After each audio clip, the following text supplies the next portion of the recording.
Audubon 2456.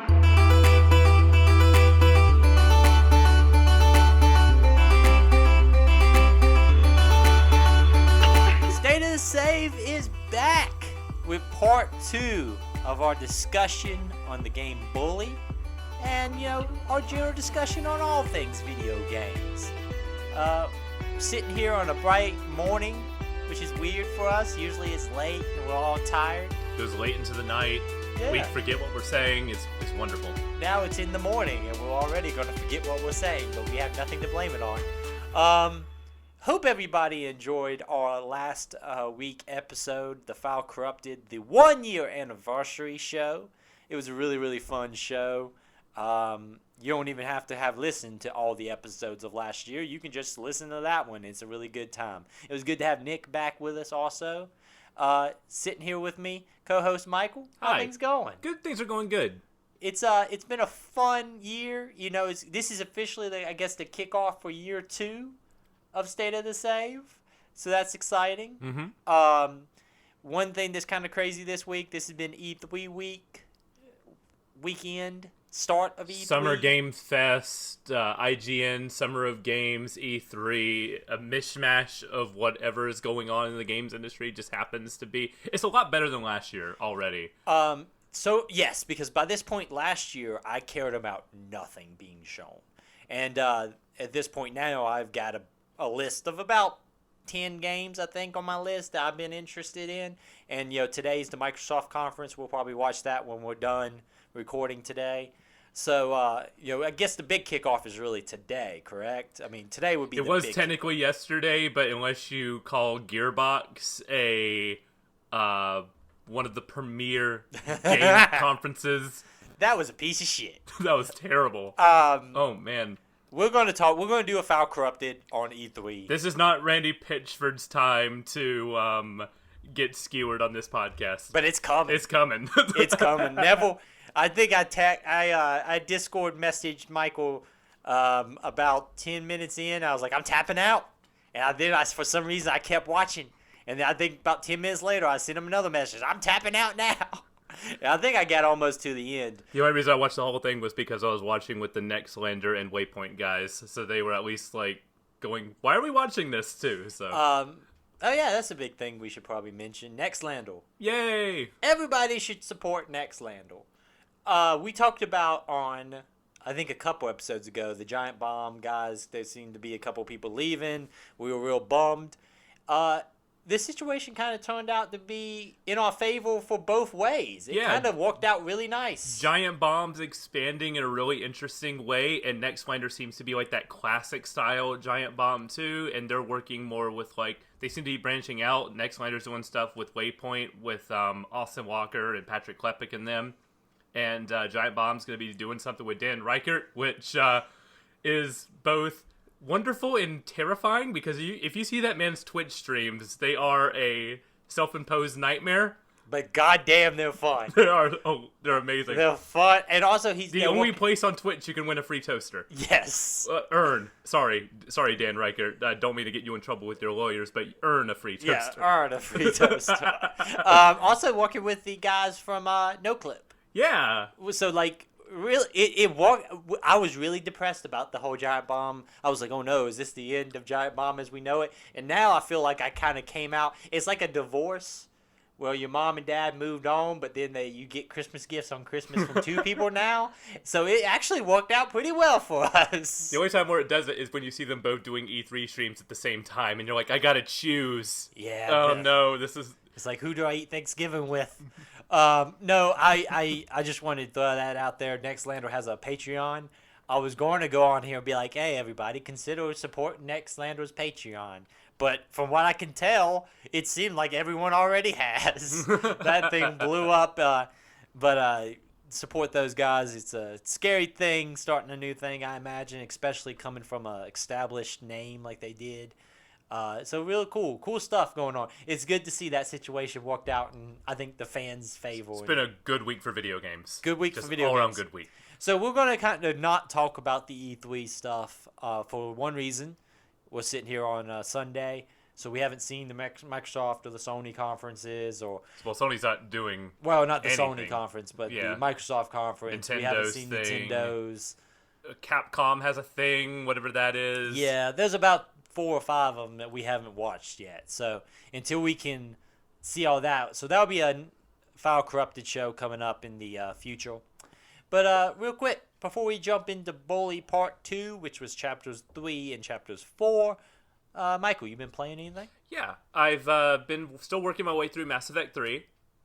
But yesterday, or no, it was Thursday actually, they finally released Final Fantasy VII Remake Integrade. Which was what you were waiting on to play the remake. Because it was like I got about 7 or 8 hours into Final Fantasy VII Remake, and then they announced that they were doing a PS5 upgrade version that's free for the people who own it, but there is a $20 extended DLC with a different character that's about 2 chapters long. That here is actually pretty good.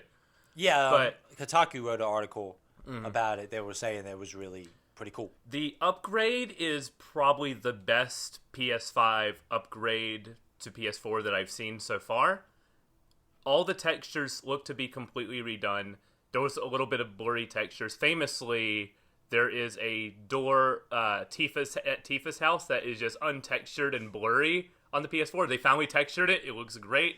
Everybody's just screenshotting that picture of that door, being like, "Look at the door!" Pretty much, yeah. It's got actually like depth. They didn't do a good job of saying what was going to be different, because right immediately when you get off the train and that famous awesome Final Fantasy VII opening of Cloud jumping off the train, and then you and your favorite group of eco-terrorists go and bomb a Mako site, immediately when it switches from the cinemat to like the 60 frames per second like action scenes, you're like, this is amazing looking. It runs great. They redid the lighting, so there's a lot more fog and shadows in Midgar, and it looks so good. So I'm gonna stick with this game. I think playing it the opening to this the second time, Final Fantasy VII was a game I never finished, but I remember that opening very strongly. The remake does that opening really well. That remix score of the bombing run theme is so hype, and they do a cool lead-in with the battle theme the first time. The famous Final Fantasy VII battle theme, you get like locked in a room with like some guys in front of you, and it like the orchestra's like build up to where it starts the battle theme. There's like a lead-in to it this time that's just so hype, and you're like, let's fight, let's do this. I always love when games take into consideration that, hey, we could do the battle theme here, and fans would be excited. You know, oh man, it's the battle theme, I remember this. Or we could really just put a little bit of extra thought into it and do something like that. Like, let's do a quick build-up for it, so when it hits just a little bit harder.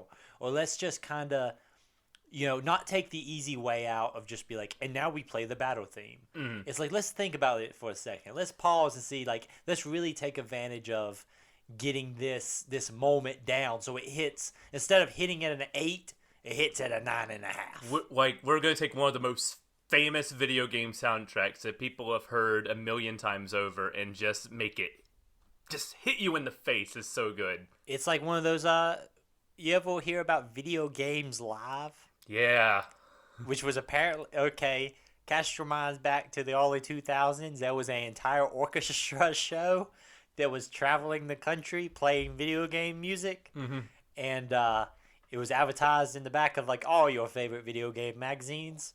But like that was one of like the 10 tracks that they had on the advertisement. You either have to have the battle theme, Eris's theme, or One Winged Angel. One of those 3 tracks has to be. You want to talk about One Wing Angel?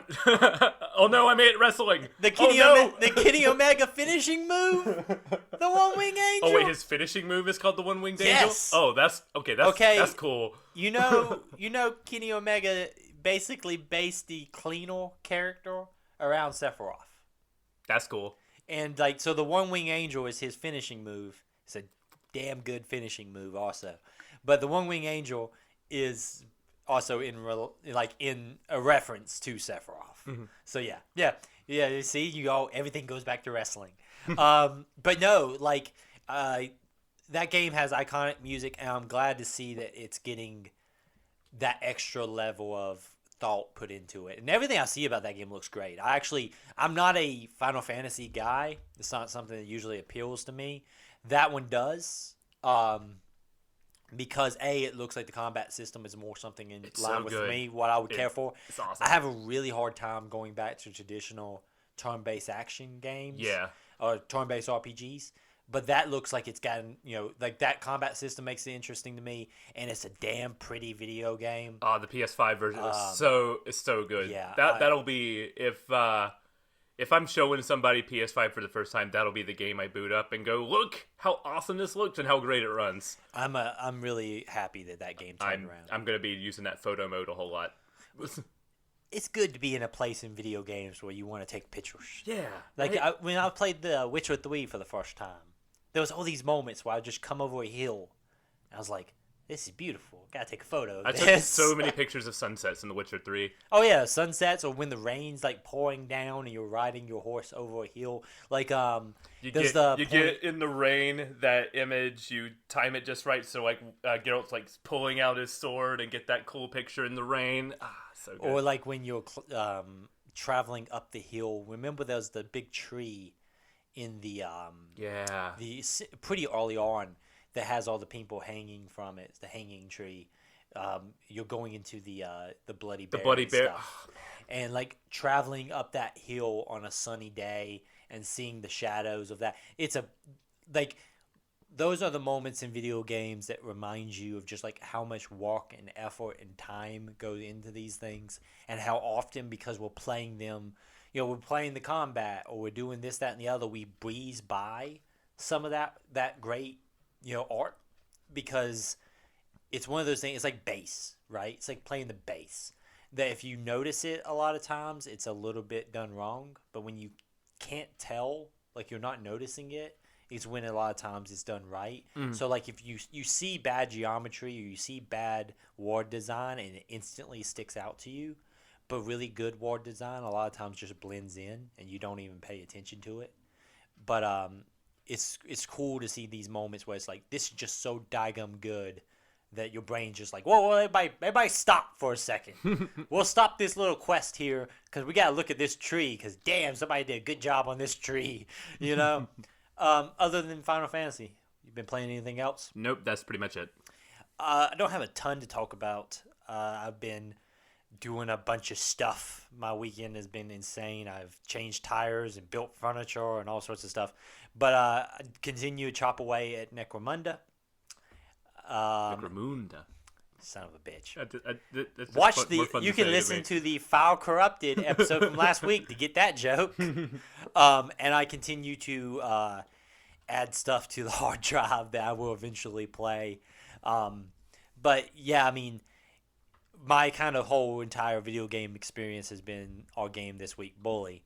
So let's use that to kind of jump in. That's an A+ segue. Good. Thank you. I appreciate the fact that one thing that is consistent on this show is that we can't do a segue without talking being like, about it. Hey, that's a good segue. we make a good segue and then we immediately point a lens at that fact. Exactly. And then ruin it completely. We're going to make t-shirts that just say State of the Save, and on the back it's just going to be like the best segues in the business. No, Bully. Let's talk Bully. Let's give ourselves some time to talk about that. And like I said, we'll be doing a whole show on E3, so don't think that we just blew past that. There's so much to talk about that deserves its own show. Bully Part 2. We talked about in the first show that I had like misgivings about this game, and there was times where I was really enjoying it, and then there was like Rockstar couldn't get out of its way almost, and it kept like chopping me at the knees. That's kind of continued for this section. I won't say that I don't enjoy this game, but it continues to do things that just like every time I'm starting to really get on board, I get chopped at the knees. So we're going to kind of explain some of those moments as we go about. Or in Bully's nature, more like kicked in the groin. Kicked in the balls, right in the balls.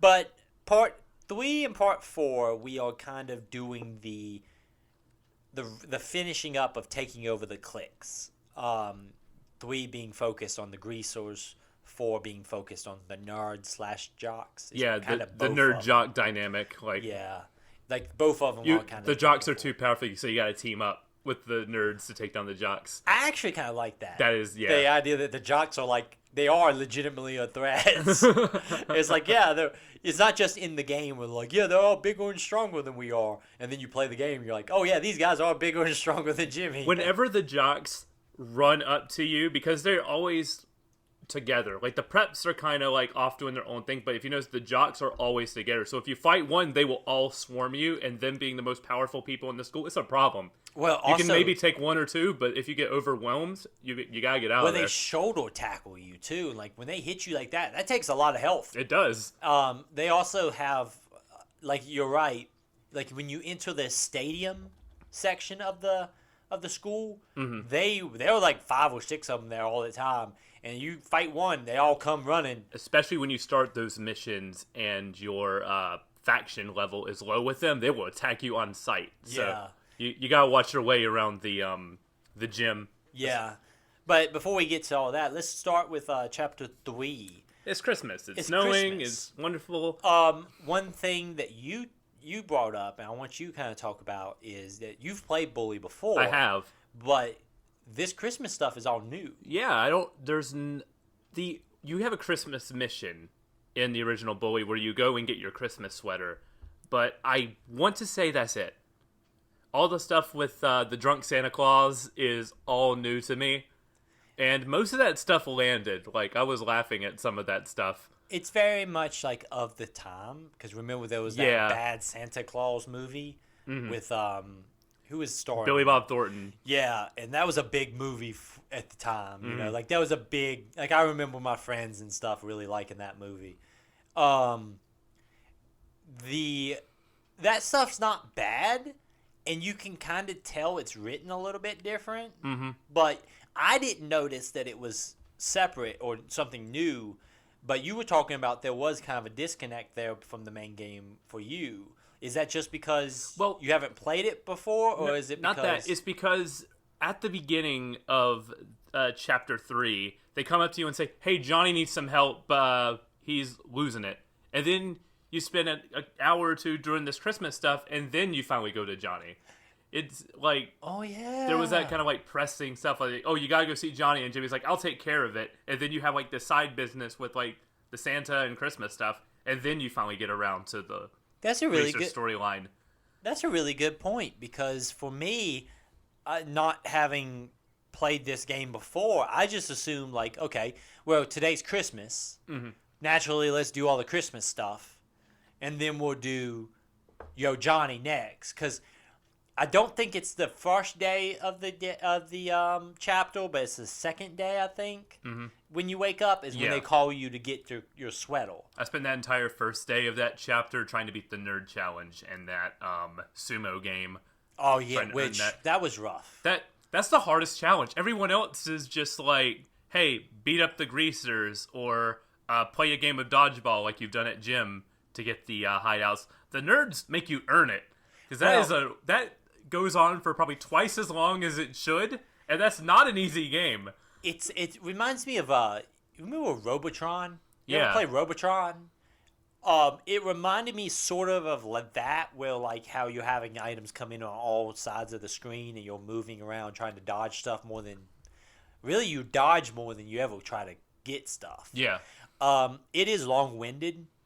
Like I felt it, I believe, twice because it was impossible, but because it was just long-winded. You have to maintain doing a good job in that game for a very long time. You have to get into a flow state. Like, if you play Cuphead, you do best at Cuphead when you're not even thinking about it. You're just doing the motions and just in that zone. You got to hit that zone in order to get to the end of that thing. It's not saying it's like Cuphead hard, but it's just, there's a lot of it. You got to, probably takes about 10 or so minutes to do the challenge. Yeah, it's the toughest side content I think I've came across so far. Yeah. I don't fail a lot of these missions, and when I do fail, I would kind of blame it on like PlayStation 2 era jank, I failed like the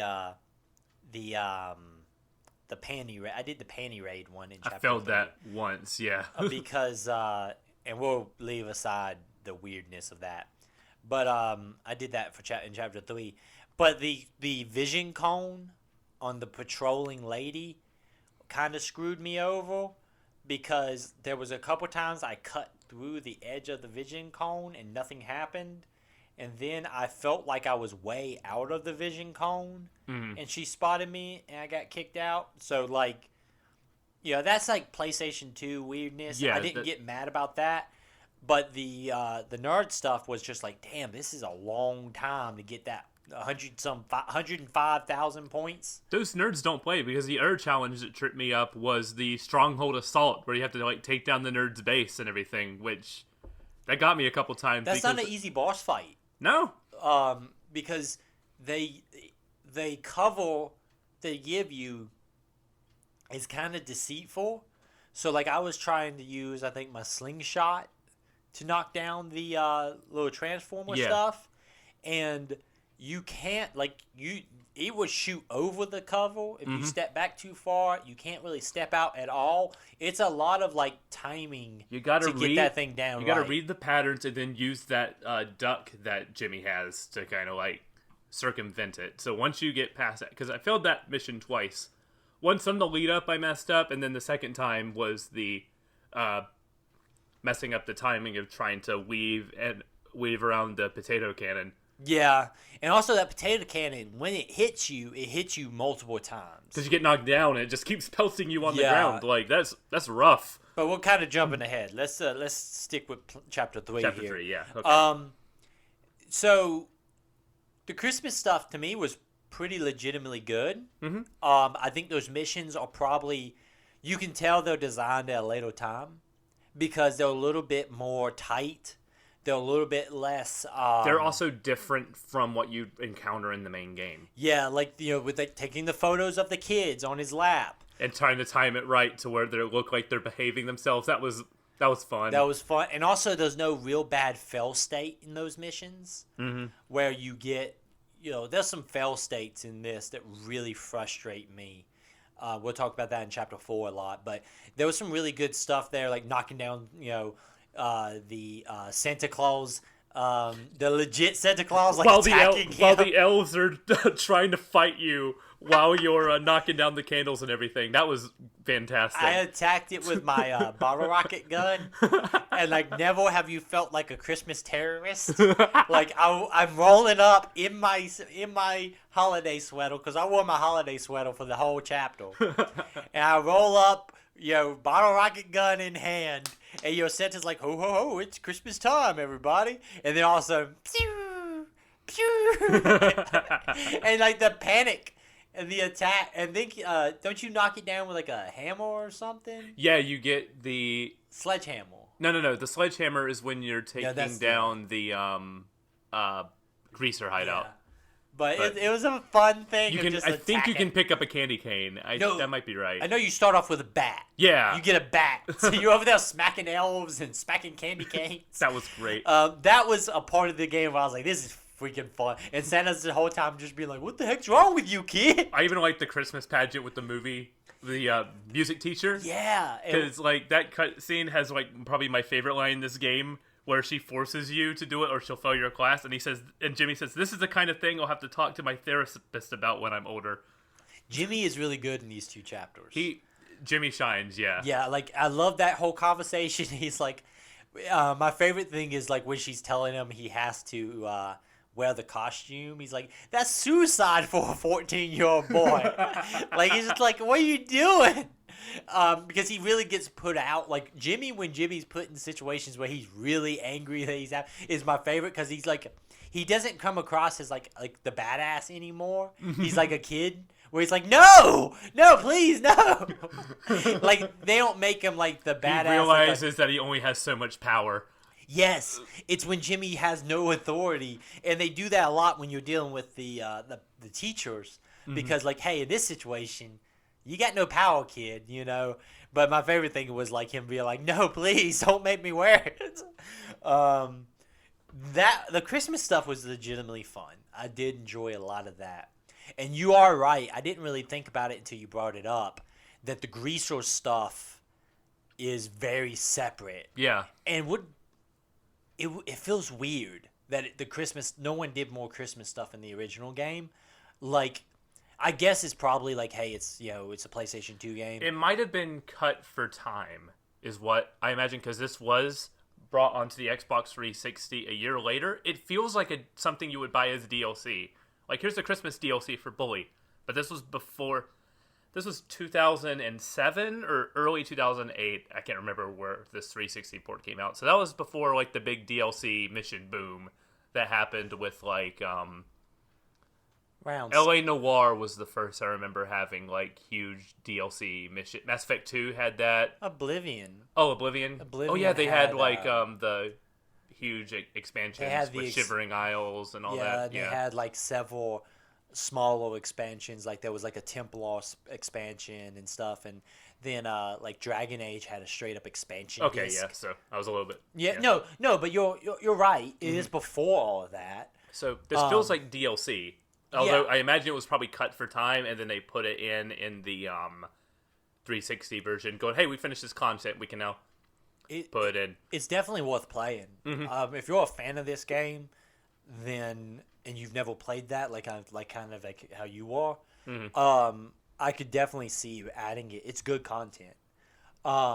It's solid content. I like it. It's worth grabbing it just to see, like, to play through Bully again for like a fun nostalgia romp, and then seeing like the additional content too. That is good. Was a lot of fun. It was a lot of it too. It was a lot of it, so it's worth your time. You are right though. Like, the greaser stuff is very separate. One thing that I enjoyed, kind of wrapping up the Christmas stuff, is that there isn't like a lot of Christmas. Like, you don't feel like you're having to get involved in, like, school activities for the Christmas stuff. Like, you're not going to class as much, and I feel like. Yeah. So you have more time to go do that, and I don't know if that's just the way I played it. But I enjoyed kind of being, like, it felt like almost like a Christmas break kind of thing. It just might have been the way I played it, but it just was fun. Mm-hmm. The greaser stuff, to me, is the downside of this chapter. And so learning now that the Christmas stuff was added really makes a lot of sense, because I kind of felt like, boy, this is a big, like, Chapter 3 quality was drop. very short. It also feels like if you just had the greaser stuff, this would easily be the shortest chapter of the whole game. I mean, but I think quality wise, you really kind of opened my eyes up here, and I'm kind of getting my thoughts arranged because I didn't really think about it till now. That if you would have went from the mission with Johnny coming in at the very beginning, all upset, and then go straight to talking to Johnny and doing the greaser stuff, it would have been very short, and it also would have been kind of, to me, one of my least favorite parts of this game. The greaser stuff, to me, was kind of was like a retread of the preps. They don't take advantage of dealing with a clique that is, like, preoccupied with the 1950s. Instead, it's all, like, Johnny's girl troubles. It seems to be what this entire thing is centered on. There's some good music. Like, when the greasers attack you, it does, like, the it's kind of theme. a beach style, like, jam and everything. That's always fun. High treble guitar and all that stuff. But I was not, like, super enjoying dealing with them. Like, I was kind of bummed out. Like, there's no car stuff. And I know they're kids, but they're also, like, 14, 15. And I'm like, these guys are greasers. Like, wouldn't there be some kind of car? Like, someone should be 16 and like, yo, I just got my car. Yeah, and then like, you should like have to like vandalize the car. Or yeah, something. like that would something like that, or like they should be doing something related or like, to that. why don't we should be going like full on Grease, Rebel Without a Cause, stuff like that, where like if we're not like tinkering with someone's car as they do like a drag race by a cliff, what are we doing? They're like, all on bikes. Like they're just kids in leather jackets. There is a few good things here. Like one member of every single clique is going after Angie, which I think is funny. Like Algie is the one who has, and there's a line resulting in that is funny. It's like, no, Algie's not messing with Angie. Everyone knows Algie likes blondes. Is it Angie or Lola? Algae. Oh, yeah, it is Lola. Lola. Yeah, they threw me off. My phone auto-corrected Algae to Angie, and that's where I got confused. Yeah, okay, so let's talk about Lola for a second. Lola is the driving point of this entire chapter. And that goes... She thirsty. She thirsty. It leads to some fun stuff. There is some weird slut-shaming kind of stuff going on here that I'm not super down with. But I do like the fact that it leads to what I refer to as the boyfriend fight, where you have the preps, you have nerds, you have greasers. I think there may be a couple of jobs. It's like every guy who's been messing around with Lola all in the middle of the street just duking it out. And I did enjoy that fact. Like there was a war going on in that like zone and everything was so good. I like I said, there's some weird portrayal of like Lola, and like there's some attitude that I didn't really care for in this chapter with her, with how Johnny treats his ownership of her and stuff like that. That's kind of bad, but it does lead to some fun stuff. Like I said, I did enjoy the boyfriend fight. I did enjoy the fact that like everyone's like, yeah, Algie's messing with her, and then when you get there, it's some other guy from the preps. Like it's like, I got one. There is the cool fight in because the preps are the one who sends you to go and deal with that, because they're like, you're our leader, you should do something. Which is another good line. Leadership is about looking after people. That's what my dad told me before he laid everyone off. Yes. My favorite thing is also in these two chapters, there's a lot of like the people you now lead are being like, you're the guy in charge, man. Figure it out. I wish there was more of that in these chapters. Like, hey, you're leading over us. You should be like, again, like PS2 limits. There should be some like leadership roles, like sending guys out to handle like missions for you and everything. If you said last time, if this was developed today, it would have the Nemesis system from Shadow of War or Shadow of Mordor. If they could do it, because I know WB owns a patent on that system. You could just change a couple of things, and boy, would that be easy to do. Or like the deck of 52 from Mercenaries, where you're like dealing with like individual people. These people have like these underlings under them, so you should be like climbing that ladder. Yeah, that would be really cool, especially because you see these characters out in the ward. So it would be cool to be like, yo, excuse me, traveling around. Like they will back you up in a fight if they're around you. Which always seems to be the nerds. The preps never come to my aid. It's always like the nerds, but they lay a couple good hits. The greasers in chapter 4 come help. Okay. Yeah, I had some times where the greasers would like come charging in and help me out, but no, like the nerds are like the most bloodthirsty of all of them, which is something we'll get into. Where in are the bullies? 4. I have a team of just dumb muscle, and they are nowhere around. I haven't seen what is it, Rufus? Russell. I haven't seen Russell in either of these chapters. I've seen Russell around, but he doesn't do much. He's just walking around. You go, hey, Russell. He's like, hey. I wish there was a way that you could be like, hey, follow me. So, like, if it's like you're going on a mission, you could be like, hey, Russell. Grab some muscle around, like, hey, we're going to go take Johnny. I need some backup. You got Russell walking with you. You got one of the nerds with a bottle rocket cannon, and here you come rolling up. Playing this game again, I love this game, like, growing up and everything. Playing it again, I'm like, man, this is, like, just a couple points away from being absolutely great. I still like it today, but I'm, like, talking about some of the stuff it could have had, and I know like we should look at like a piece of art for what it is. Not what it should be. But I'm like, if it just had like a couple of things, this could be like a really. That's why I think my wishes and everyone else's wishes for a sequel come into play, because I'm like, you can see the potential there for this to be a like mainline quintessential Rockstar property, and to some people, like I guess to me, it kind of is, because the people who grew up with it have like a strong connection with this game. I don't like. I can't, and like I'm not yet 100% sold on the game. Yeah, but I can't argue. And I don't know by this point. I don't know if you will be 100% sold on this game from this point forward. But like I said, I don't want to sound like I'm down on it either, because there is parts of this game I'm thoroughly enjoying. You can see like what it's trying to do. It's like two rings under the goal for me. Like if it's climbing the ladder, it's just a few rings of like away from getting to the top for me. Mm-hmm. those stuff, like I said, those missions I really freaking enjoy. Even like the bike fight inside of the bike park with the greasers. That's great. When you show up and you're like, oh crap, it's like Thunderdome, you know? Or like the fact that my favorite thing is when the scale comes into play. I talked about this a lot. Like when the cops show up doing the boyfriend fight and everyone's like, scattle, and you're riding your bike trying to get away from the cop. Because that's a very kid thing to do. Like, oh, we're all here, we're all a bunch of badasses. Then one cop car shows up and like, everybody run! In GTA, it's a fleet of cop cars going after you. And here, it's just like one cop and maybe like a patrol officer on foot.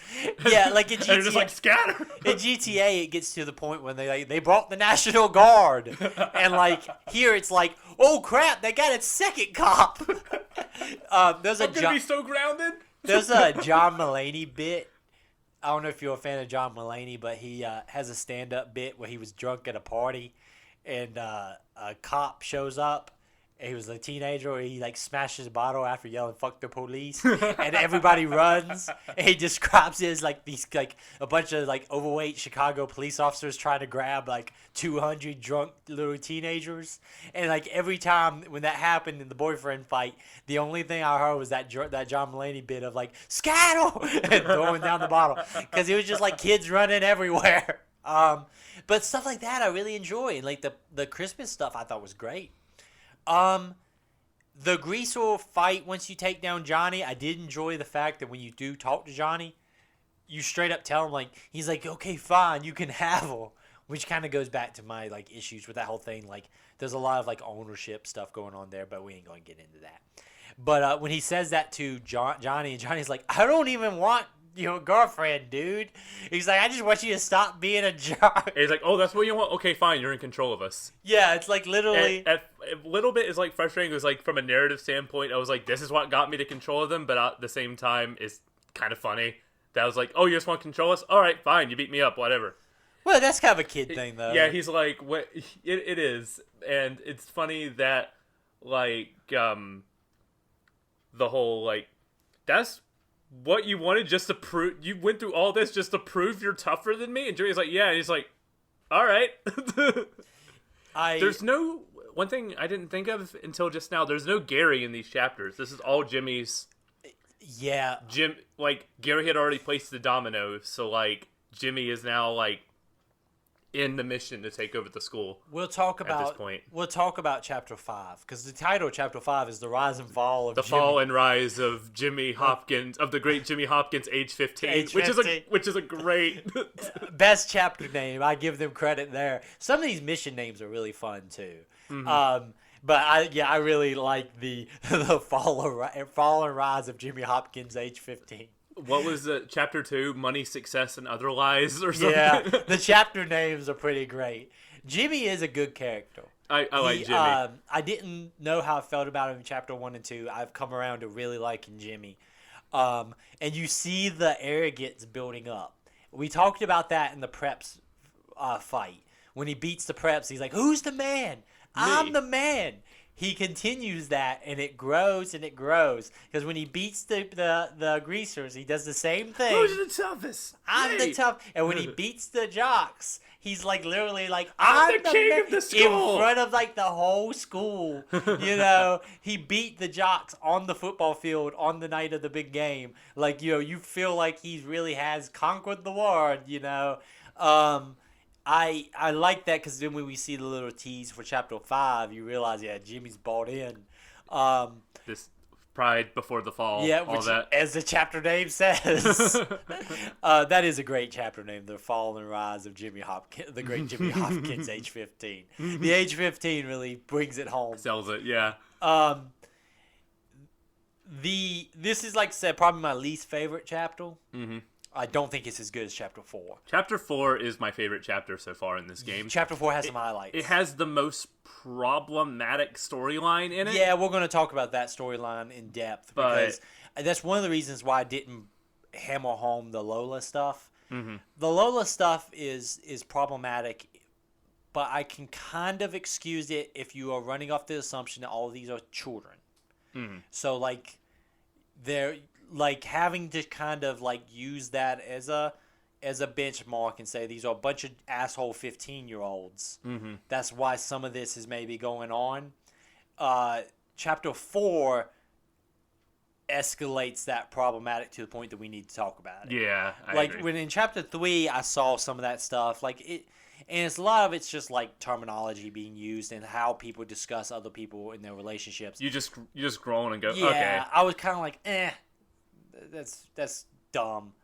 But chapter 4 takes that and runs with it a little bit, and so we'll talk about that. We're going to kind of have a conversation. It wasn't. I could almost excuse it until like the last bit where I'm like, okay, that this because feels. We'll talk about it. We'll and I'll tell you, yeah, we'll talk about it.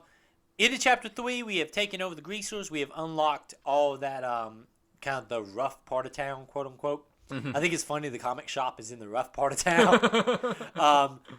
But that's kind of accurate. There was a point in time in the city here where we had like 4 shops. We only got 1 now. But 3 of those shops were in some rough parts of town. So, like, that's kind of right. I did write in my notes, oh, great, a comic shop in a Rockstar game. Sure, this is going to go great. But about as well as you expect. That as well as I thought. They had comic book guy from The Simpsons running it, so that was right. Chapter 4, we're dealing with the jocks and the nerds. I like the fact that you beat the nerds into submission in 1 mission. Like, it takes, like, it's a campaign to break the bullies. It's a campaign to break the preps. Same thing with the greasers, and it's a war to break the jocks. Mm-hmm. The nerds is just 1 mission. Like, you beat them into submission literally in 1 mission. Well, they're, for the most part, on your side, because they're just like, all these people were mean to us anyway, we're just going to let Jimmy do his thing. So I can see why they were... Well, also, you do break into their fortress and take down their leader. I like, at the beginning of this mission, we see that Pete is turned away from the nerds. Pete is turned away from the nerds, but also Pete is like Jimmy's conscience. Mm-hmm. Where Pete's like, hey, Jimmy, let's not go overboard with all of this. And Jimmy, you see the arrogance build in Jimmy. And Pete's the conscience. And Jimmy gets mad at him about being like, why are you bringing me down, man? I took over the greasers. I did, like, because Pete's like, hey, man, we're going a little bit too far. And then the jocks are mean to Pete. And then even Pete's like, we should do something about these guys. Well... I like the fact that it's not... there is some subtlety in this, right? I talked some junk about Rockstar's writing, but this is decent. This is actually pretty good. That Pete is not like... He's not like, come on, Jimmy, let's let it be. He's just like... He's like seeing that this could go bad eventually, but he's not necessarily trying to stop Jimmy either. He's just like... Oh no, Jimmy, you feel like you're kind of losing control here. And Jimmy's like, no, I'm not. I'm freaking in charge. And like, but he doesn't like, listen, Jimmy, let's leave the jocks alone. Like, he's like, no, the jocks are assholes. Let's do something about them. But you can kind of tell like he's got like a gut feeling this is not going to end well. Yeah. And you see Pete throughout this chapter, and he's always there like, Jimmy's always kind of blowing him off. Like, trust me, I got this. And he does come to his side at the end of it where he does take down the jocks because he's like with us, like, you did it, you finally did because it. Because he's Jimmy's. He's a hype man. He's probably Jimmy's only true friend, but also because Jimmy is the only one who sticks up for Pete. Everybody turns away Pete, but he sticks close to Jimmy because Pete was the only one nice to Jimmy when he got there. Everybody else, Jimmy has to earn his respect. He always had Pete's respect from the beginning. There is no excuse me. There is no like, I gave you something to get this friendship from Pete. Pete and Jimmy became friends naturally because of the mutual hatred with Gary. Yeah, and there's no like, Pete didn't get anything out of the friendship at the beginning. So like, it's an actual friendship. Everyone else that is friends with Jimmy at the end of chapter 4 got something from Jimmy. Like, either Jimmy took over their clique and did stuff for them, or they, were kind of forced into it. Pete was the only one who's like, I was your friend back when you were a nobody, My true belief in this entire chapter, the nerds are the actual monsters. Yeah. They're the worst of all the groups. because they're the ones who they have victims. They claim they do stuff and then get mad that people or get freaked out that anyone holds them accountable for it. And they're arrogant as hell. They think they're better than everyone else, and they're just like they're the true monsters of the school in my mind. They call like the jocks like brainless monkeys and stuff like that. Where it's like you can be smart, but like don't be like. They have like there's an arrogance about them. You realize they're just as bad as everyone else. Just because they get picked on doesn't mean that they don't have like victim complexes and are actually terrible people. That's actually a very good statement. Victim complex, because like think about Pete. Pete goes to them for friendship, and what do? They don't like not. They don't accept them. They do the They're same just thing like that everyone does to them. Like they don't learn from their situation. They literally do the same thing everyone does to them to Pete. So if like they have power, they instantly abuse it like everyone abuses theirs. Mm-hmm. So like I do enjoy the mission to take over the nerds because one. It's the most like large scale mission in this game. We're gonna take down a fortress. It reminds me of where you take down Fort Mercer in Red Dead Redemption, complete with getting on like the turret and everything. So, I forget how great Red Dead Redemption is. That's probably my favorite Rockstar game. But yeah, you're right. There is like I like also the fact that none of them are like they're not physical threats. So like they're all armed with like eggs and bottle rockets and those bottle rockets will mess you up. Oh yeah. But like it was I didn't really start using my tech or my different equipment until I got to the boss fight in chapter 3 with the hammer guy. Yeah. Because he was very hard to beat by fighting him, but he was easier to beat using the slingshot. Yeah, you just have to like evade, like have him like swing into pillars and everything as you're charging up your slingshot. Yeah. Or using like if you have some bottle rockets did pretty good. He was slow, so you could put some distance. Because the problem with the bottle rockets is also if you can't shoot them right at point blank. Oh, one thing I want to say about this chunk: good boss fights in this chunk. There's a lot more boss fights in this section, but they're all interesting. Yeah, you have the hammer guy. You got Johnny, Eunice or Eugene. Eugene, I think. I think Eugene. Yeah, that's right. Yeah, Eugene, and then you have the jock boss fight. This is probably my favorite jock boss fight. And you have the mascot where you have to like take the which mascot is also suit. a good boss fight too. Yeah, a lot of good bosses in this chapter. These two chapters. The siege of the observation building. It's also like you talked about that Rockstar's really good about unlocking things throughout the story. This is like the section of the school you unlock. It's a shortcut to like get you around that area, which is very helpful. Yeah. But also it's a cool kind of moment to storm it and dealing with the potato gun that would screw you up, and then the boss fight inside. I really enjoyed that section. I enjoy the fact that now like this is a nerd versus jock war. You described Bully as very much like Revenge of the Nerds, the game. Yeah. This is straight up like that, you know? Pretty much, yeah. There's a fun Easter egg in this that because I am a nerd, I got. It was the code to like get into the area that leads you to the observatory. The code is 1138, which is a reference to George Lucas's 1971 film THX 1138. So I gotta chuckle.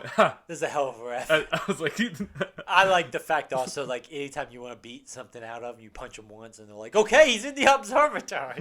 Like there was no loyalty among the nerds. I like that they don't use bats that like are armed with like rulers and everything. Which, yeah. Don't mess with those. Those have sharp edges on some of those. Yeah, yeah. Apparently they do some damage. The kind of this chapter is divided into two parts.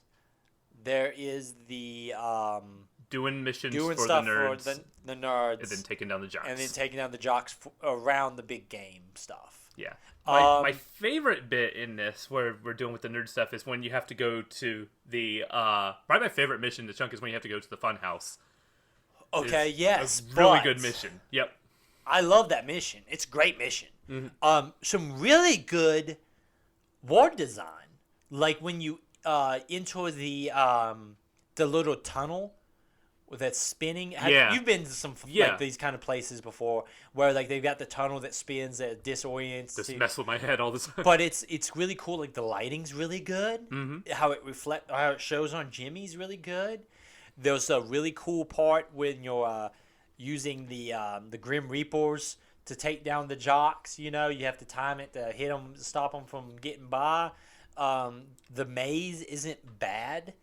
When I saw the maze at first, I was like, "Oh crap, this is going to suck," because I hate mazes. Yeah. But it was actually really fun. You know, It was just long enough. yeah, it was just long enough. That whole section is really good, except I died Oh no. in the part where you have to shut off the miners that are swinging the shovels. Yeah. I got hit. There was not a lot of cans of soda in this, so I had got hit by one of the Grim Reaper sites, and it kind of juggled me a little bit, so it caught me again. So I was about half health. I went in the miners I was running through, and I got a little bit overconfident, and I tried to sprint past two of them at once, and got smacked, and it took me all the way down. And I was like, oh, crap. And then I realized... in Rockstar games. Yeah, no checkpoint. I had to go all the way back to the school to start the mission, go all the way back to the funhouse, walk my way back through the funhouse to finish it. I was basically at the end at that point. That really bummed me out. But it didn't put a sour on the mission. There was some really good stuff in that funhouse mission. It's probably the second best mission in this entire chapter. I really liked taking control of the Grim Reapers, the thing that you trip, maybe knocked you down a few times, and now you're using it to take down. It reminds me of there's a Sega Dreamcast game called Illbleed. I've never heard of that. That takes place entirely in a abandoned horror-themed amusement park. And there's fun side gags with the worker. There's still workers at this park where they're like, "Can you believe? Why are you still doing this?" And they're just like, "I just work here." It's like your attractions are trying to kill me. And that game is a trip. I would love to play it for the show, but here's the problem: Illbleed is a Sega Dreamcast only game, and it retails now. It was about $200, but ever since the great inflation of the classic video game market of the pandemic, is now a $600 video game. Comics are in the same spot right now, so I sympathize. Well, it's. I will try to find a way for us to emulate that easily, because that game is a trip. There is a talking bat in that game that has the soul of a child athlete in it. That game is a trip. I never played it, but I've seen clips of that game, and it looks like the right kind of bad in a fun way. I would wonder, though, my only fear with that kind of game, because I had the same thought about games I would love to play Project Snowblind, which is a favorite of mine from PlayStation 2. What is it? The other one I was looking at, Shadows of the Damned. I wanted to play for the show. Where I was like, man, but are we the only ones who really care about it? I don't care. I'll play those. Yeah, it might be something. We got to find a way to do some of those. Guys, that's a good excuse for you guys to write in on if you got some weird video games that we won't check out otherwise. Yeah, write in the stateofthesave@gmail.com. We would love to play some of those because, hey, those are freaking conversation topics. I would love to play that game. That sounds great. I'll show you some clips when we're done. Yeah, I want to see some. But, this is a really solid mission, the whole funhouse stuff. As we kind of progress in the war of the jocks and nerds, this is when we get into the Mandy storyline. Which makes it seem like later on in it is going to make some good social commentary, and then just immediately strips that away at the very last second where it all feels gross. And here's the reason why. We'll just cover the whole thing. Let's cover the whole thing because I think that is important for context. Eugene approaches Jimmy. He wants to get some photos of Mandy, the head cheerleader. He's like, this will really piss off the jocks, is his reasoning for it. But we know his reasoning for this. And they even hammer it home when you come in. He's looking at a Playboy. He just wants to have photo, and when you give him the photos, he even makes I'm a fan Evidence. of the I'm a fan of the the human form or something. He says something like that, where it just you know what it is. The problem with this storyline is, and I'm gonna hit the beats. Jimmy goes and takes photos of Mandy. He takes photos of her at cheerleading practice, in the showers, and in her room. Jimmy gives these photos to Eugene, who proceeds to then go post them on posters all around the town. Yes. In the school. Jimmy is then given the task by Mandy to go cover them up. This is where I'm like, okay, I think they're about to nail this, because Same. she's crying and she says, "I'm the one being in trouble. I might be expelled," when she didn't do a single thing She wrong. didn't see it. She has some reflection, like, I know I wasn't nice to people, but that's no excuse for them to, like, take advantage of me like that.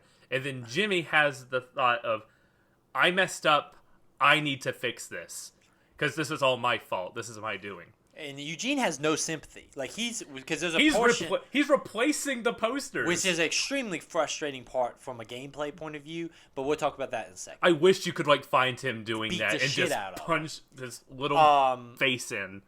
And here's the problem, though. Like, and then when you finally do cover back up all the photos with spray paint, when you go back to Mandy... You're rewarded. You're rewarded by making out with Mandy. So let's break this gross. down. And this is why the problem is. This could have been fixed very easily by Jimmy just having a few lines. Where, one, Jimmy makes comments like, "You sicko, why you want me to take photos of her?" But then you go do it. Like, it's like, okay, you say that it's wrong, but then you do it. He meets Mandy. Mandy's like, "I didn't deserve this. Like, this is, this is not what I deserve." Jimmy goes, "I'm going to go cover it," but he never says, "I screwed up." He should have never said, turned like, her I shouldn't away. He should have turned her away and said, "Look, I did this. I messed up. I tried to make it right. I'm sorry." That's all he had to say in order to make this whole storyline, be like, "Congratulations, Rockstar, you did it." But the very last beat just drops the ball completely and makes the whole thing seem gross, when all they needed was just that one fix, and it would have been justified. Here's two timelines. There's the timeline the game exists in, where Jimmy takes compromising photos of a 15-year-old girl. Those photos are posted in the public in front of adults and children. He tries to cover it up, and then he uses that to make out with the head cheerleader. That's the timeline this game does. Then the only thing you would have to do to make this not gross is that when he goes to Mandy, and Mandy says, "I can't believe they did this to me. Like, this was overkill. I didn't deserve this." Jimmy going, even if he doesn't say it to Mandy, he goes, "I shouldn't have done that."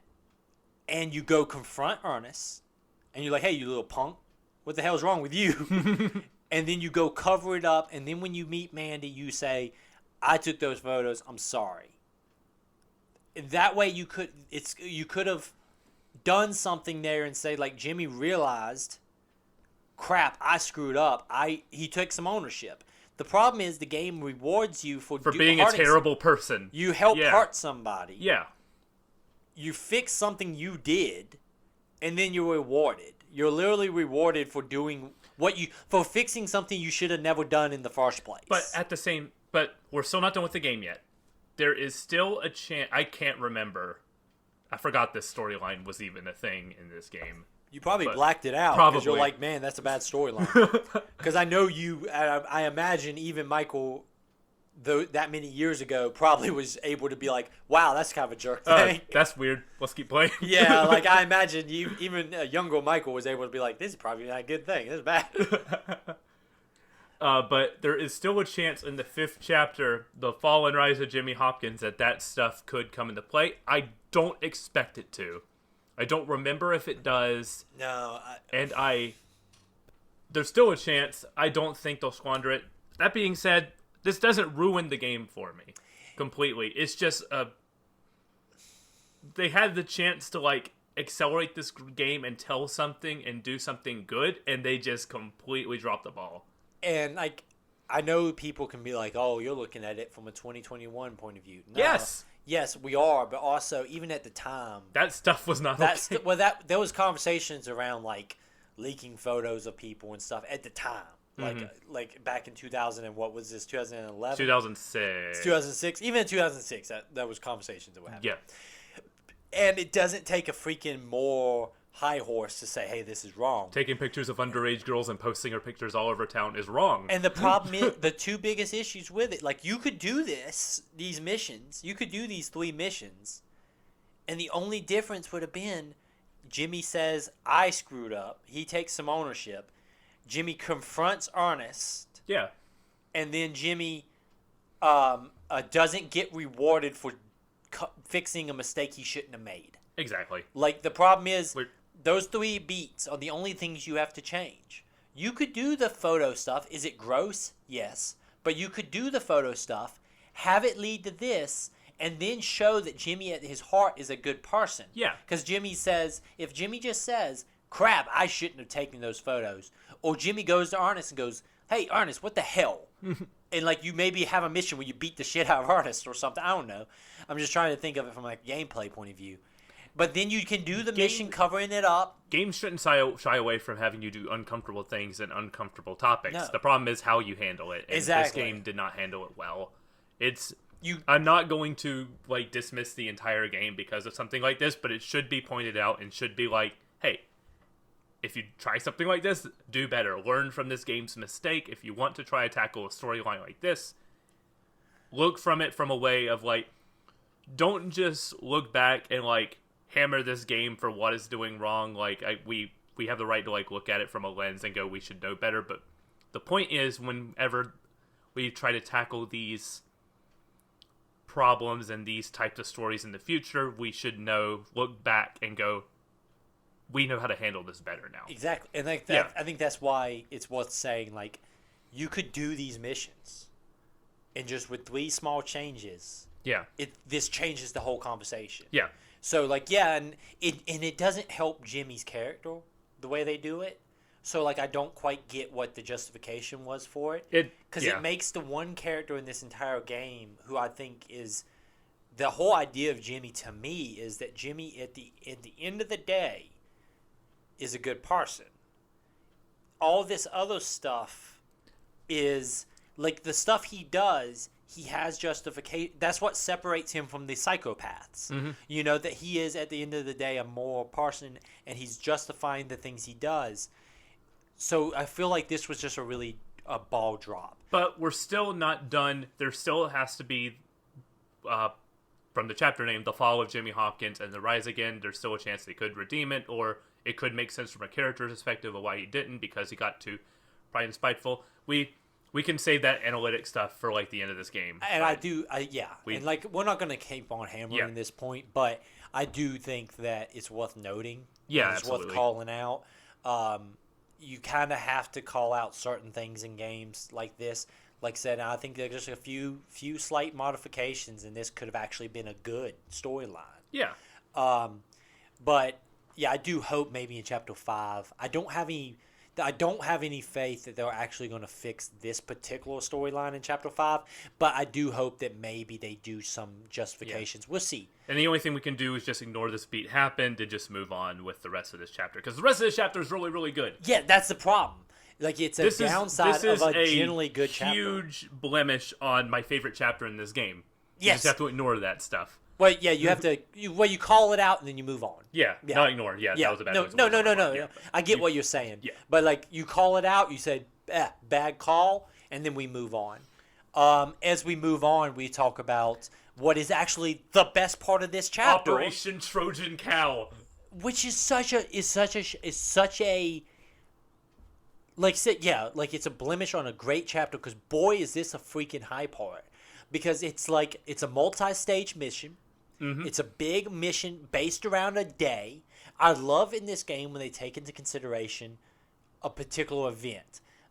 We liked Halloween, where Halloween was a night where you did a bunch of missions, and all related. You didn't have to do everything. You could leave, and then that mission will never be open to you. Exactly. Again. Boy, I wish they hype up the Halloween mission so much in the menus. But I think that the Christmas even after stuff, you pass it, it's still there. Yeah, but like, don't be sure not to miss the. But the Christmas stuff is so much better. The big game stuff is so much better. Yeah. But the mission is we're going to acquire the mascot costume, which involves you bullying the mascot, who is a jerk, who's the most. You could just sit in the tree and just pelt him with. I went and I ambushed him with a stink bomb, and the football coach was on the field, so he charges me because it's the violation of using a weapon. Yeah. And so as the bull is running away from me, I'm chasing the bull, firing the bottle rockets as the entire football team, the football coach, the cheerleaders are scattering, and he's like, "Leave me alone!" As Billy's just chasing him in the middle of the field, shooting bottle rockets. That was fun. The interaction of the open world is fantastic, and I wish more games was as interactable as Bully, because there was a bit, separating myself from the mission a bit, where I got a kick me sign. I put it on one of the jocks during a fight, and then all of his teammates immediately turned on him and start beating him on the grounds. It's hilarious to the point where I could get away. That was beautiful. I love the fact that you run into the different characters in the ward. Yeah. You run into, what's the Nard Gar? The first Gar you... Eunice. Eunice, you run into her at the comic shop. And Beatrice and stuff. Yeah, you run into her. You'll run into Lola on the school grounds. You'll occasionally run into teachers. They're more rare, but you can see them, the coaches on the field. When I started to bully the mascot, the gym coach is out there, and he helps. He's chasing me. So it just adds that extra little bit of a real ward of oh, well, of course the gym coach would be out here coaching the football team. So on the night of the big game, he's going to be chasing you down. It was really, really good. The boss fight is fun, where you fight him in a pool, an empty pool. You're standing at the bottom of the pool, bring it, and he comes hopping in, and there's even some water at the deep end still. There's a little bit of water down there. Good textured environment. And you can colors the world a little bit. I was standing down there in the water fighting him, Like it was a Bruce Lee or Jet Li movie, just we're gonna fight in this water and everything. It was like a gladiator fight. I immediately thought of the movie, the game Rise to Honor, where you have a fight in a small pool. Rise to Honor. That's a game. That's a fascinating game. It's structured. The opening menu for that game looks like a DVD menu, which is that. Also, we should play that. The only problem with Rise to Honor is it's not a fun game to play. I disagree completely. Really? I don't like the combat. I love the combat system. I don't like the combat in that game, but it's damn cinematic. It's a... We should check out Rise to Honor sometime. Maybe one day we play Rise to Honor, because it's a cinematic freaking game. It goes for that, it's ahead of its time. Ridley Scott. Yeah. Big cinematic, historical action movie kind of feel. It's pretty damn good looking game. It's the progenitor to the cinematic games movement that happened with games like Uncharted and everything. It was Rise to Honor is ahead of its time, but we're not talking about Rise to Honor today. But it's something we might discuss later. But I love the fight. You beat him down. You get the mascot costume, and then the operation truly begins. Cow begins. I love talking to the different nerds, and one's like, "What's the code word?" And Billy's I'm gonna beat you up. Jimmy's like, "I'm gonna punch you in the face." Okay, good enough. And Melvin was funny because he was like, "You once again emerge in this time of our great quest," and he's like, "Dang it, Melvin! It was funny the first 20 times, but now I want to beat you up." That's a meta commentary if there ever was one. The only one Jimmy's nice to is Sheldon, because he's like, "Grease, okay, here's the last thing I want you to do. I reprogrammed the board that you need to go," and Jimmy's like, "That sounds cool," and Sheldon's like, "All right, straight to the point. Here's what you do. Go do it." Sheldon's the only one who's and also his part of the mission is the most complicated one, so it's I feel like he's the only one who actually has his stuff together. The rest of them put some marbles and on it's the best part, the reveal of that scoreboard changing jocks play with their balls got a good laugh out of me. I knew it was coming. I was like, here it comes, and then just seeing it change, and just it's in the background of every cutscene and all the boss fights from here on out, jocks play with their balls is hilarious. My favorite thing is also, as you go around the mission, So those you're putting glue on the benches. The exploding that carries over. Peeing in the Gatorade, marbles on the field, and then changing the scoreboard.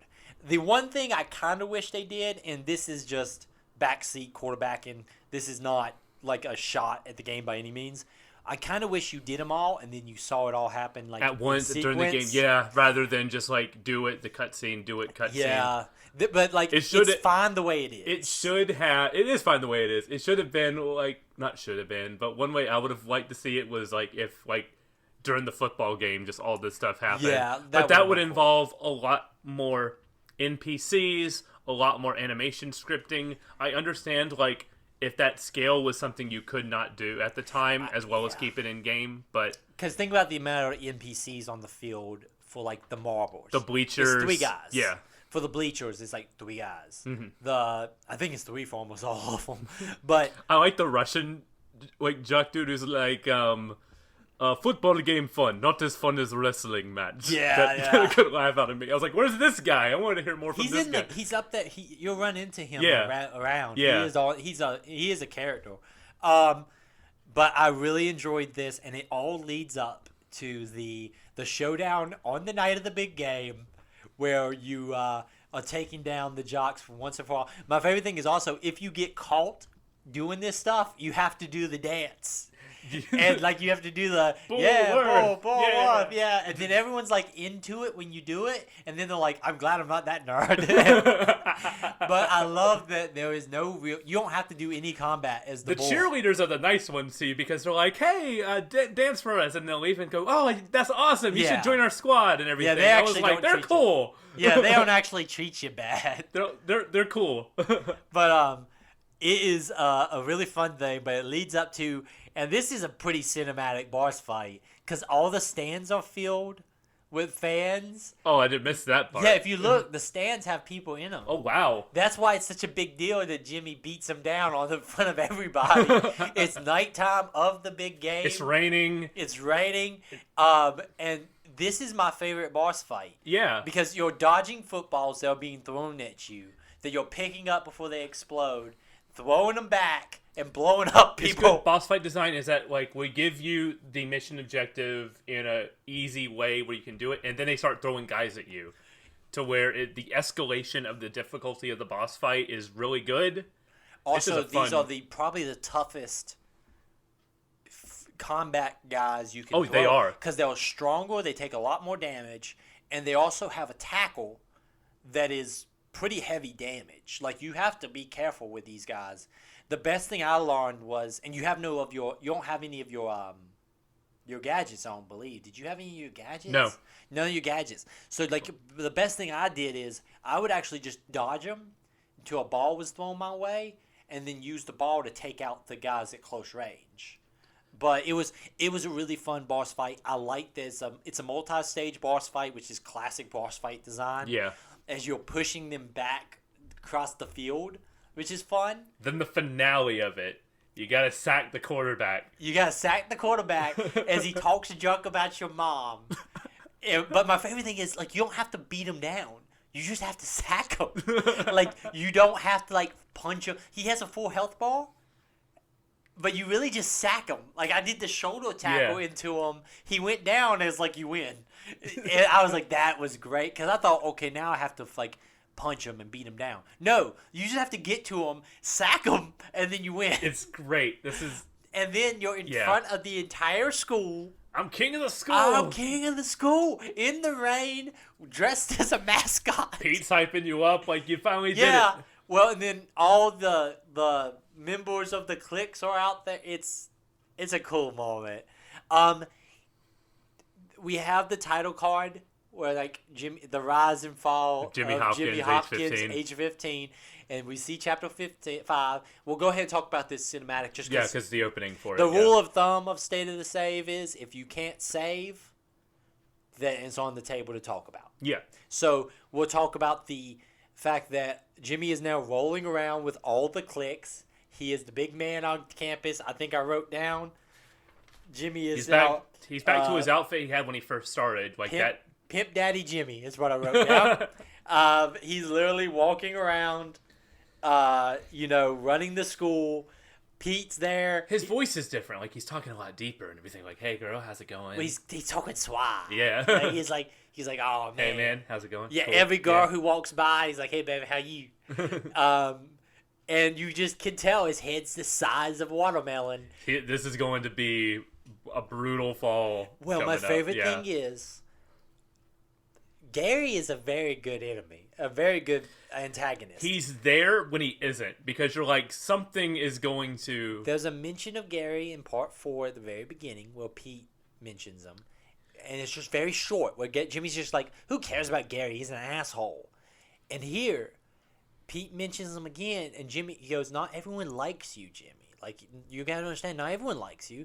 And Jimmy Gary's goes, still out there. And he goes, yeah, I know. Every time I hear that my mom banged a barn animal, or that I was a girl, or whatever, like he says, I know Jimmy's out there. Like, Jimmy's still talking junk and doing what Jimmy does best, which is lie. Gary. Gary, not Jimmy, Gary. Gary's still out there. My favorite thing is Gary's disappeared from the story just long enough that you could see that Jimmy has stopped worrying about him. And it's like, now's the perfect threads time. are in motion. Because he's right where he wants him. He's at the top.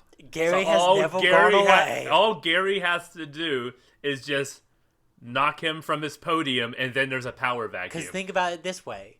Before, Gary would have had to take over all the cliques. He just has to take down Jimmy. And, like, it's such a good, well-written villain moment. The concept that, like, I just made... Okay, in Watchmen, when they get to Ozymandias at the end of Watchmen. Spoilers for the comic spoilers Watchmen. for a 30-year-old comic book. But in the Watchmen, there's that great line where Ozymandias explains everything he's been doing. He goes, but I'm not a comic book supervillain. I wouldn't tell you that if you had any chance to stop it. I already did it 35 minutes ago. Such a great line. And it's 35 minutes ago. It's such a great line. It's like, it's already in motion. You can't do anything about it. It was like, we're going to stop you. And he goes, no, I wouldn't have told you if you had a chance to stop me because I did it 35 minutes ago. And it's just like, it's that moment when you read Watchmen for the first time, you're like, oh, everyone's lost. Like, he won. And Gary is such a good villain. The concept that Gary disappears, and when you look at it, when you get that title card, you realize what Gary's end game was. He's like, yeah, now Jimmy did what everything Gary wanted him to do. The only time Gary had to step in was to pin Jimmy against the preps. He only had to get involved when Jimmy wasn't doing something that fit the plan.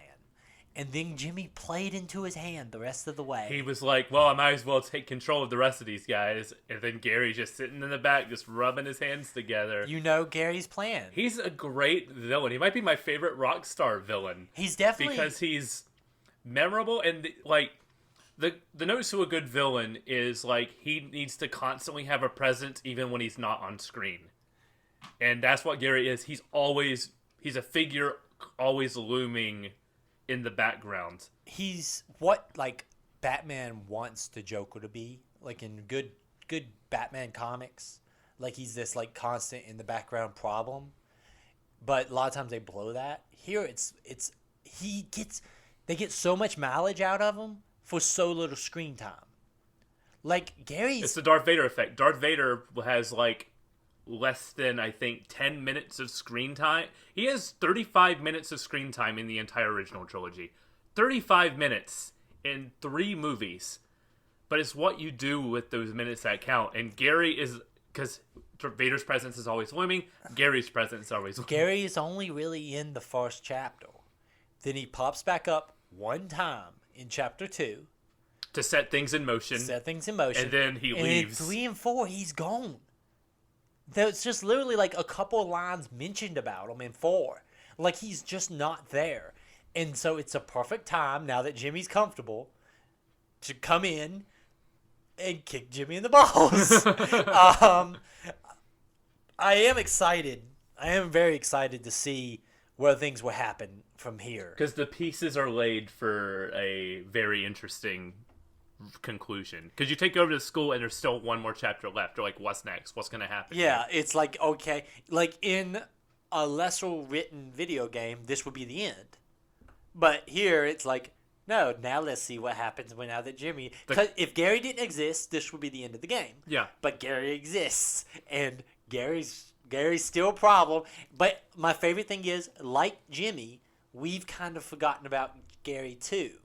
Like, Gary's not constantly popping up. You don't see him around the school. Because I've been looking for him. I never see him around the school. So Gary's just this thing that's in the background, and he's gone just long enough for Jimmy to forget about him and for us as the player to forget about him, just for him to pop back up and be like, surprise. I'm very much looking forward to this. Gary's reveal, is going to come up and it's going to be... If they can nail this, it might put what I need for this game to really turn around. You talked about maybe it won't connect with me at this point. Yeah. I think I disagree in one aspect. I think if they can really nail down Gary's return and Jimmy having to deal with Gary. Because the game has lots of things going for it in my mind. It has Jimmy, who I really do like as a character. Mm-hmm. It has some really good set-piece missions. There's just enough stuff around it that I don't care for that it's kind of holding me back. Mostly gameplay, side missions, stuff like that.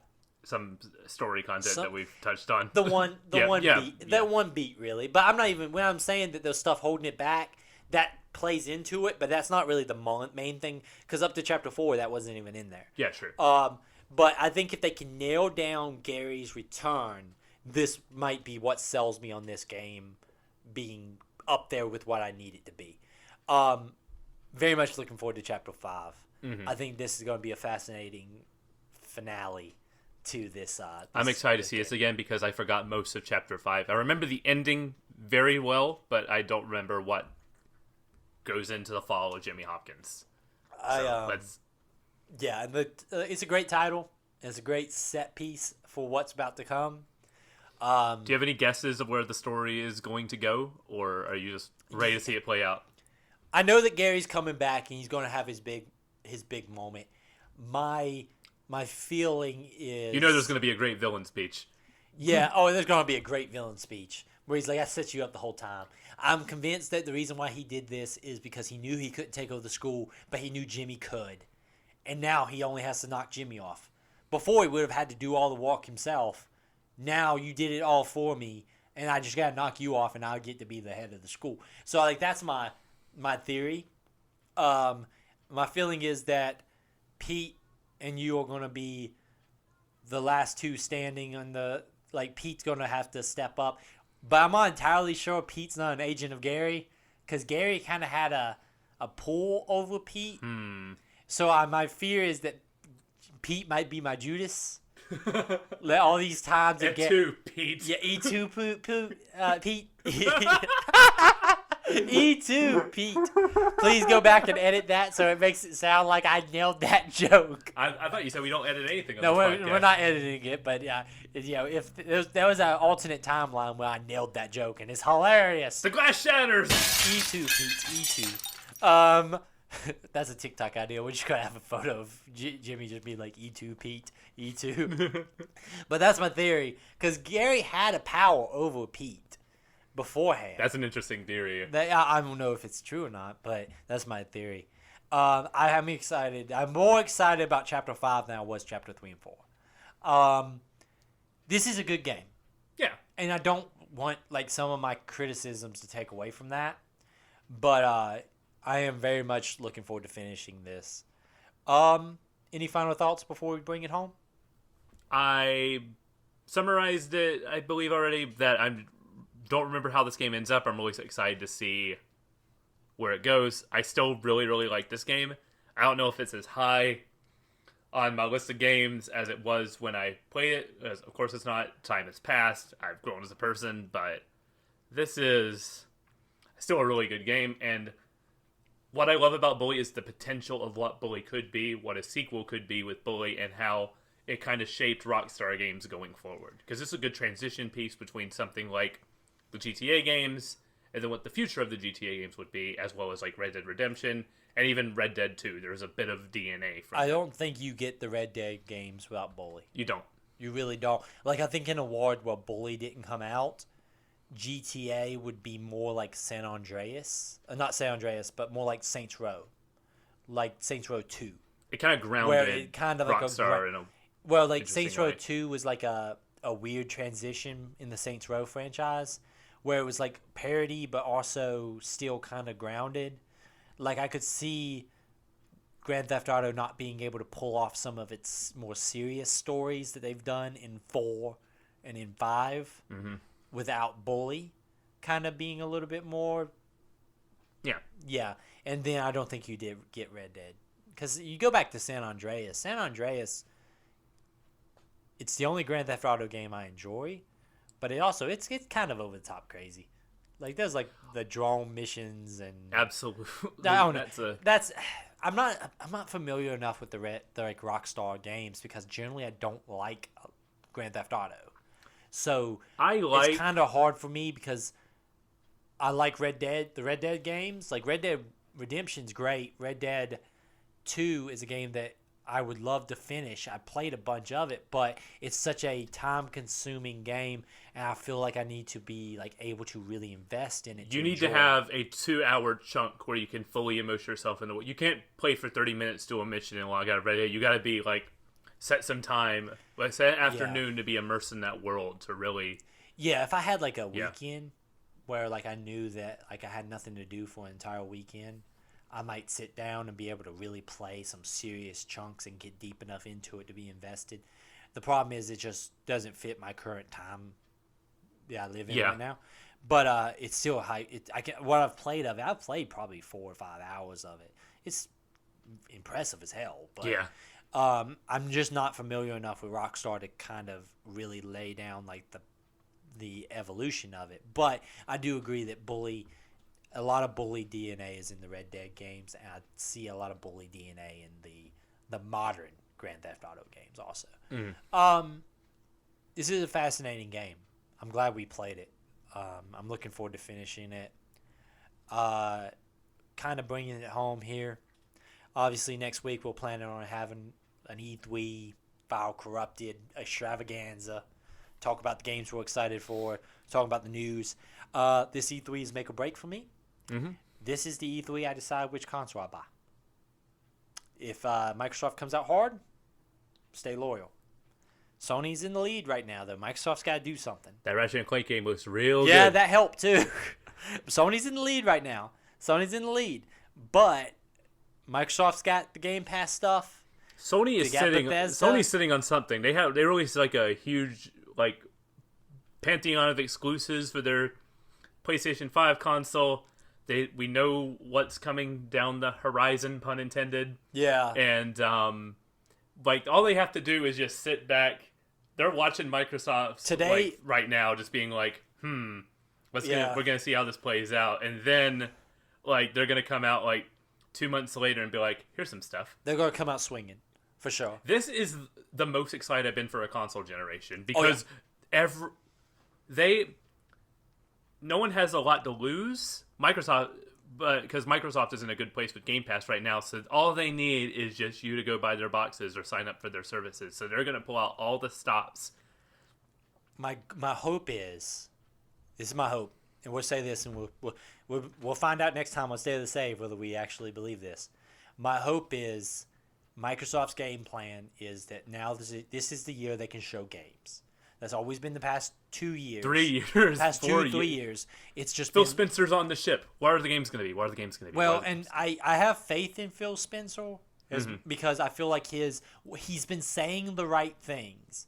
And the nature of game development is so long-toothed that I'm like, okay, if he came in, it's going to take years to get these things off the ground. He said that up front. So he's like, Game Pass is a way to get us there. And Game Pass is the biggest thing that's keeping me on the Microsoft service. Because I have a PS5, I still have Game Pass just because it's such a great service, and it's what I want. Whenever there's something on there, I'll hop on there, play some games I like. There's some games that I'm like, I don't need to buy it on the Switch or anything because Game Pass is there for me when I need it. As a huge fan of indie games, Game Pass is great for indie games. Yeah, man. Game Pass is great to get games that are not massive releases out there in front of people. And also, dude, like, I can't tell you, like Dark Alliance is coming out, right? I'm I pre-downloading that. pre-downloaded that already. It's sitting on my hard drive, and right when I get released, I'm gonna play some Dark Alliance. We'll play that. It seems Yeah, like a we'll play that. multiplayer We'll game. probably do a fun check-in on that. Let's That'd get be Nick fun. involved too. Nick probably play some Dark Alliance with us too. But yeah, I mean, I feel like that they just got to show some games. So we're going to actually bring this home so we can watch that press conference. It's going on right now. It's going on right now. We have a little bit of leeway so we can skip the stuff that doesn't interest us. Yeah, we can skip but all the boring stuff. But stateofthesave@gmail.com, at State of the Save on Twitter, Instagram, TikTok. Follow us. Send us your fun emails. Definitely check out that last episode on the 1-year anniversary show. It was a highlight show, I think. I really enjoyed it. Sleeping Dogs versus Alan Wake is the fight of the year. Yep. Take that, Mayweather versus Logan Paul. And unlike that one, it wasn't fixed. Anyway, Fucking embarrassing. thank you for listening to State of the Save. We love having you. Yeah. Eric's sitting over here mad as hell. Don't y'all ever talk shit about how wrestlers predetermined. Yeah, that was freaking predetermined bullshit too. Holding up a man you knocked out. Stay the same at gmail.com. We're probably pissed off Logan Paul. I can't get mad at him. He found the best con in the world. He's smart as hell. He's not mad. He loves that we even talked about him. Yeah, he loves it. I mean, I don't blame him. Congratulations, And he wins. Congratulations to Mayweather. He got paid. The people who betted on that thing was the suckers. If As you always, bet on that thing, please write in to Yeah, stateofthesave@gmail.com. explain why. But yeah, stateofthesave@gmail.com. Thank you guys. Have a great week. Stay safe out there. We'll see you next week.